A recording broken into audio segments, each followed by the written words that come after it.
കൂട്ടുകാരെ, ആ പുൽക്കൂട്ടിൽ കിടക്കുന്ന ഉണ്ണീശോയുടെ തിരുമുഖത്തേക്ക് ഒന്ന് നോക്കിയേ. എന്ത് രസാലേ! അനേകം പേരുടെ പ്രതീക്ഷകളുടെ നീണ്ട നാളത്തെ കാത്തിരിപ്പിന്റെ ഫലം.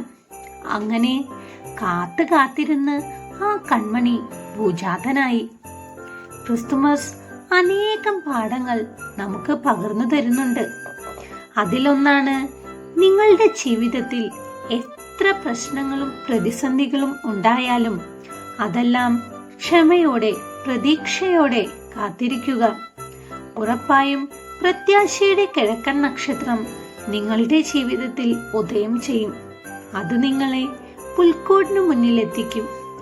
ഉറപ്പായും നിങ്ങൾ ഉണ്ണീശോയുമായി ഒന്നുചേരും. ഇന്ന് ഡിസംബർ 10. സുഹൃത ജപം.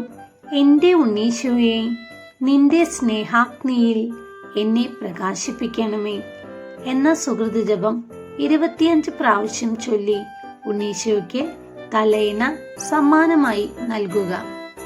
സൽപ്രവൃത്തി: പഠിക്കാൻ കൂടുതൽ സമയം കണ്ടെത്തുക.